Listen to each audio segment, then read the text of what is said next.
வணக்கம். கிம்ப் டுடோரியலுக்கு நல்வரவு. வடக்கு ஜெர்மனி பிரேமனில் இருந்து ரால்ஃப் ஸ்டைனார்ட்டால் இந்த டுடோரியல் உருவாக்கப்பட்டது. இந்த டிராயிங் டூல்களை விரிவாக காணலாம். முதலாவது டிராயிங் டூல் பென்சில். இது மிக கடினமான முனைகளுடன் வேலை செய்கிறது. இங்கே நேரான கோட்டை வரைந்துள்ளேன்.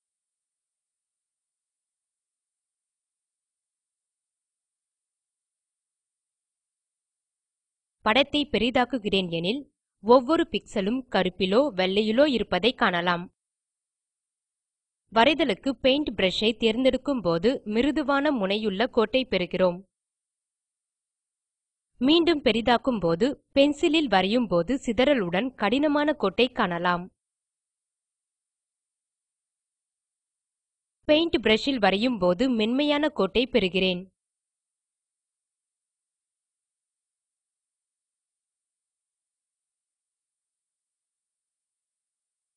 இங்கே பென்சிலுக்கு வருவோம்.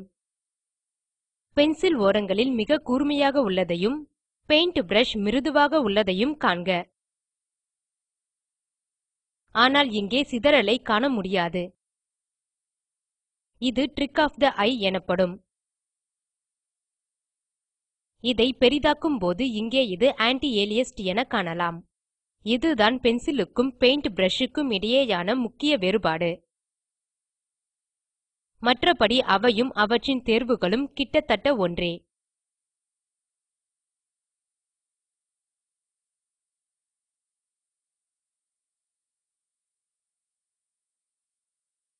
இப்போது பெயிண்ட் பிரஷ் உடன் ஆரம்பிக்கலாம். டூல் பாக்ஸ் இல் பெயிண்ட் பிரஷ் டூல் இல் சொடுக்கி அதற்கான தேர்வுகளை பெறலாம். லேயர் மோட்ஸ் ஐ போன்றே மோட்ஸ் உள்ளன. பார்ப்பது போல மல்ட்டிப்ளை அல்லது ஓவர்லே மற்றும் பல.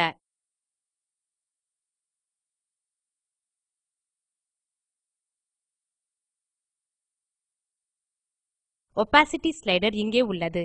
இதை பயன்படுத்துவதன் மூலம் காட்சித்தன்மை மற்றும் கோட்டின் நிறத்தை கட்டுப்படுத்தலாம். 25% என மதிப்பை மாற்றுகிறேன். இப்போது நான் வரையும் போது கருப்புக்கு பதிலாக லேசான சாம்பல் நிற கோட்டை பெறுகிறோம். இந்த கோட்டின் குறுக்கே புது கோட்டை இடும்போது நிறம் திடமாவதை காணலாம். ஆனால் புது கோட்டை மேலே இடும்போது மட்டுமே இது நடக்கிறது.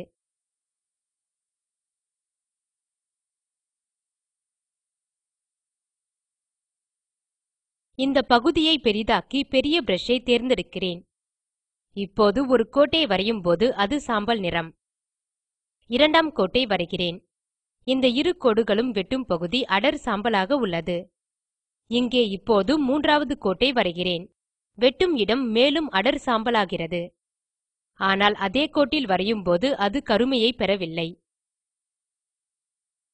எனவே இது கோட்டில் இருந்து கோட்டுக்கு மட்டுமே வேலை செய்கிறது. சாம்பலில் ஒரு இடத்தை எளிமையாக வரைய முடியும். இதை நிரப்பும் போது கவனமாக பார்க்க வேண்டியதில்லை.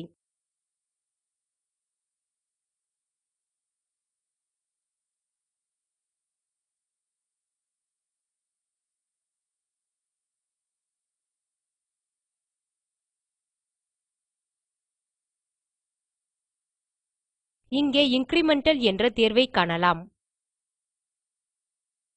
இன்கிரிமெண்டல் ஐ தேர்ந்தெடுக்கும் போது மேலும் திடமான எஃபெக்ட் ஐ பெறுகிறோம்.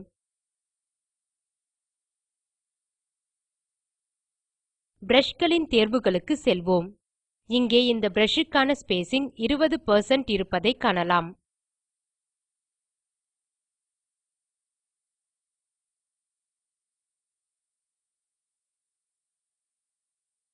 பிரஷ்கள் அடிப்படையில் ஒரு ஸ்டாம்ப் ஆகும். அது ஒரே பேட்டர்ன் ஐ திரும்ப திரும்ப பதிக்கிறது. இங்கே பெரிதாக்கும் போது பிரஷ் ன் அளவில் 20% க்கு பின் இந்த பிரஷ் ன் அடுத்த பதிவு உள்ளதை காணலாம்.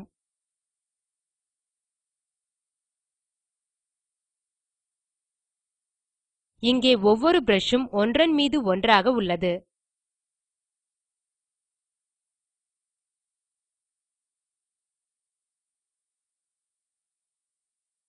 இன்கிரிமெண்டல் தேர்வை தேர்வு நீக்கும் போது பிரஷ் ன் ஒவ்வொரு பதிவையும் காணலாம்.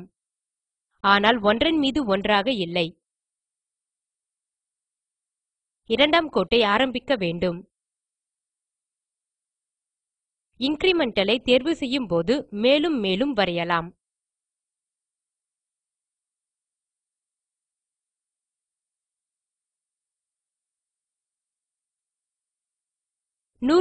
க்கு வருவோம். ஒபாசிட்டி மற்றும் இன்கிரிமெண்டல் தேர்வுகளை முடித்துள்ளேன். 100% உடன் ஒபாசிட்டி க்கு திரும்பலாம். மீண்டும் பூரண கருப்புடன் வரையலாம். 100% ஐ விட ஒபாசிட்டி குறைவாக உள்ளபோது மட்டுமே இன்கிரிமெண்டல் அர்த்தமுள்ளதாகும். ஸ்கேல் ஸ்லைடர் இங்கே பென்னின் அளவை கட்டுப்படுத்துகிறது. 1 க்கு குறைக்கும் போது பிரஷ் ன் சிறிய அளவை பெறுகிறோம்.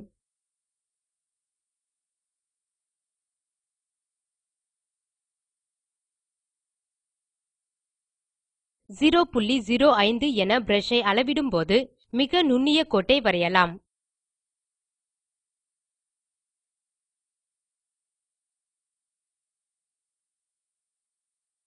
இரண்டு என அமைக்கும்போது அகலமான கோட்டை பெறுகிறேன். ஸ்கேல் அடிப்படையில் பிரஷ் ன் விட்டத்தை கட்டுப்படுத்துகிறது. கீபோர்டில் ஸ்க்வேர் bracketகளுடனும் கட்டுப்படுத்தலாம்.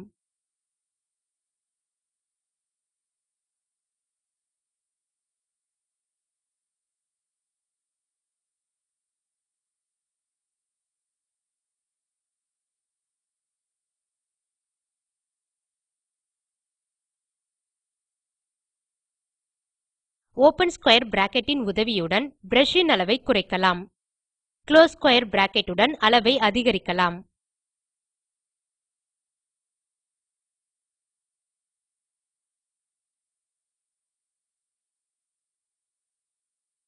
பிரஷ் கிட்டத்தட்ட மறைகிறது என காணலாம்.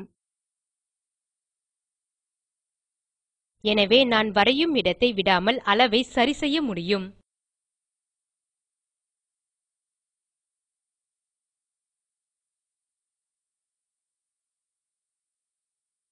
கிம்ப் மக்களில் யாரும் எதிர்பார்க்கிறார் எனில் ஸ்லைடரை 1 க்கு அமைக்க ஒரு பட்டனை விரும்புகிறேன்.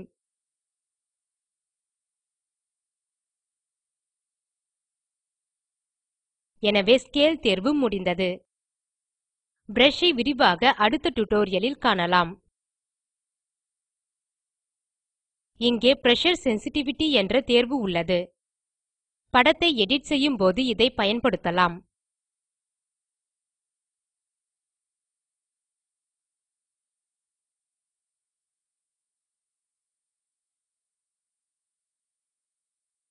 ஒபாசிட்டி ஐ காணலாம்.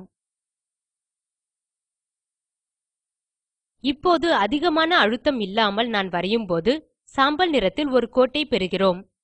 அழுத்தத்தை அதிகரிக்கும் போது கருமையான நிறத்தை பெறுகிறேன். அழுத்தத்தை குறைக்கும் போது லேசான நிற கோட்டை பெறுகிறோம்.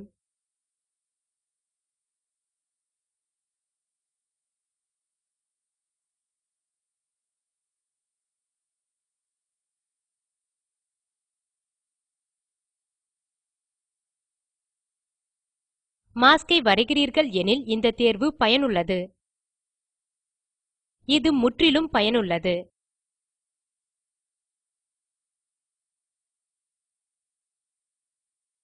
அடுத்த தேர்வு ஹார்ட்னெஸ்.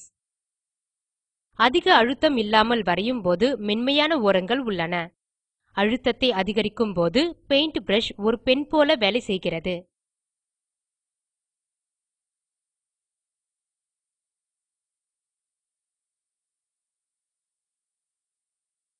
பென்சில் டூல் ஐ தேர்ந்தெடுத்து வரையும் போது கடின ஓரங்களை பெறுகிறேன்.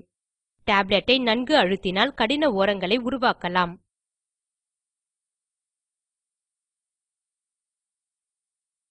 பிரஷர் சென்சிட்டிவிட்டி உடன் பிரஷ் ன் அளவை மாற்ற முடியும்.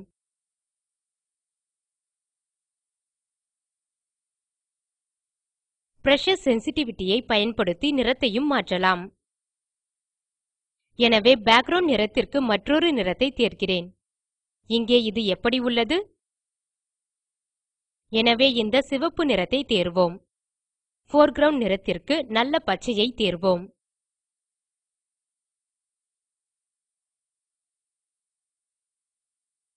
தேர்ந்தெடுத்த நிறங்களுடன் குறைந்த அழுத்தத்தில் வரைய ஆரம்பிக்கும் போது பச்சையை பெறுகிறேன்.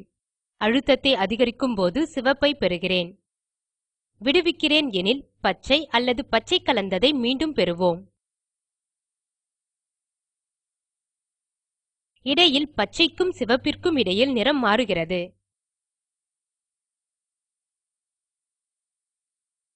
கடைசி தேர்வு use colour from gradient.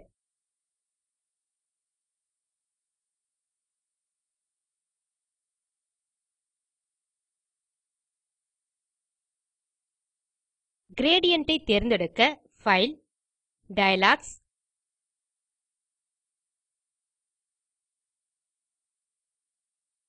Bin gradients க்கு செல்க. இங்கே கிரேடியன்ட். இப்போது இந்த விண்டோவை பிடித்து இங்கே இழுக்கிறேன். இப்போது இங்கே கிரேடியன்ட் உள்ளது.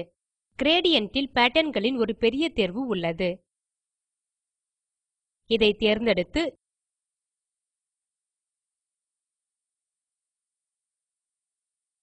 இப்போது இங்கே செல்கிறேன்.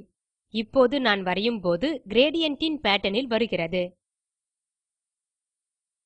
கிரேடியன்ட்ஸ் உடன் சிலவற்றை எழுதுகையில் அல்லது வேலை செய்கையில் இது முழுதும் வேடிக்கையாக இருக்கிறது.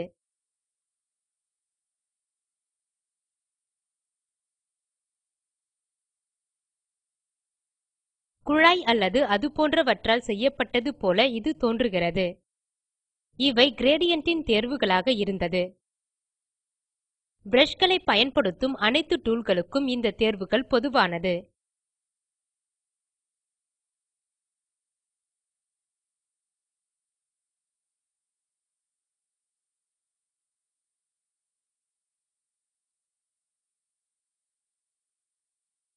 அதாவது பென்சில், பெயிண்ட் பிரஷ், இரேசர் மற்றும் சில கூடுதலான தேர்வுகளை கொண்ட ஏர்பிரஷ்.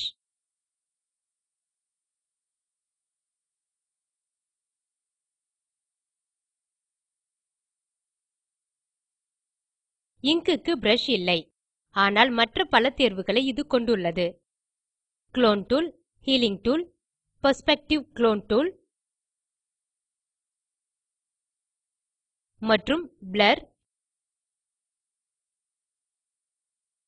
ஷார்பன் அல்லது டாட்ஜ் மற்றும் பர்ன் போன்ற டூல்களும் பிரஷ்களுக்கான தேர்வுகளை கொண்டுள்ளன. இப்போது பென்சில் மற்றும் பெயிண்ட் பிரஷ் க்கு திரும்ப போகலாம். மீண்டும் இதை துடைக்கலாம். இங்கே பயன்படுத்த சில நுணுக்கங்கள் உள்ளன. முதலாவது ஒரு கோட்டை வரைவது பற்றியது. ஒரு நேரான கோட்டை வரைய நான் முயற்சிக்கும்போது இது சற்று கடினம்.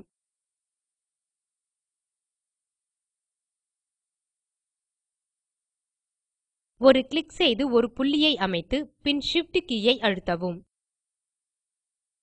ஒரு நேர்கோட்டை பெறுகிறேன். இங்கே ஒரு நேர்க்கோடு உள்ளது. அடுத்த நுணுக்கம், ஒரு புள்ளியை அமைத்து Shift Ctrl ஐ அழுத்துக. இப்போது என் கோட்டின் சுழற்சி 15 டிகிரிக்கு அமைக்கப்படுகிறது. எனவே வரையறுக்கப்பட்ட கோணத்துடன் என்னால் எளிதாக நேர்க்கோடுகளை வரைய முடியும்.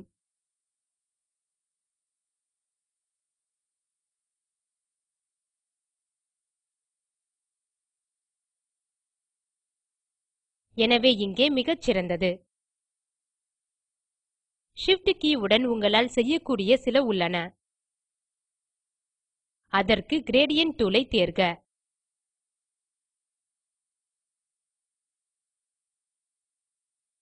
தேர்ந்தெடுக்கப்பட்ட கிரேடியன்ட் உடன் ஒரு கோட்டை வரைக. பல்வேறு நிறங்களை பெறுகிறோம். சிறிய பிரஷ் ஐ தேர்கிறேன். கிரேடியன்ட் டூல் ஐ தேர்வு நீக்குகிறேன். என் நிலையான நிறங்களை தேர்கிறேன். இப்போது Ctrl கீயை அழுத்தும்போது நான் வரைந்த கோட்டில் இருந்து நிறத்தை தேர்ந்தெடுக்கலாம். போர்க்ரவுண்ட் நிறம் நீலம் போல மாறுவதை காணலாம்.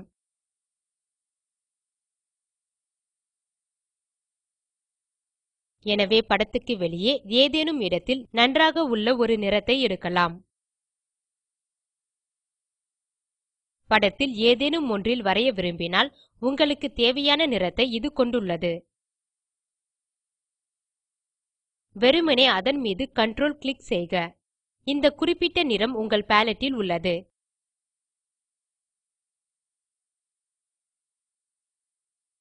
இது ஒரு சிறந்த நுணுக்கம். அடிப்படையில் இரேசர் டூல் பென் அல்லது பிரஷ் போன்றதே, ஏனெனில் இது அவற்றிற்கு எதிர்மறையானது.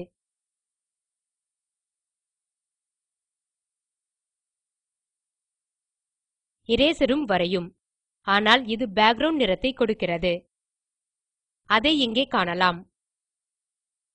ஆனால் அதற்கு பிரஷஸ் சென்சிட்டிவிட்டி மற்றும் ஒபாசிட்டி ஐ தேர்வு நீக்க வேண்டும். போர்க்ரவுண்ட் நிறம் மற்றும் பேக்கிரவுண்ட் நிறத்தை கருப்பு மற்றும் வெள்ளையாக மாற்றும்போது வெள்ளையை போர்க்ரவுண்ட் நிறமாக மாற்றவும். பென் ஐ தேர்ந்தெடுக்கவும். இரேசர் போன்று அதே எஃபெக்ட் ஐ பெறலாம். நிறத்தை மாற்றிய பிறகு அழிப்பது கருப்பாகிறது.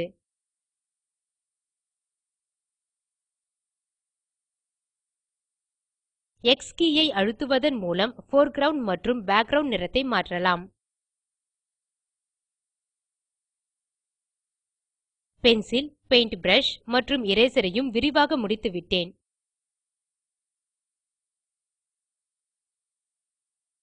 மேலும் தகவல்களுக்கு meetthegimp.org க்கு செல்க. கருத்துக்களை அனுப்ப விரும்பினால் info@meetthegimp.org க்கு அனுப்பவும். இந்த டுடோரியலை தமிழாக்கம் செய்து குரல் கொடுத்தது ஐஐடி பாம்பேவில் இருந்து பிரியா. நன்றி.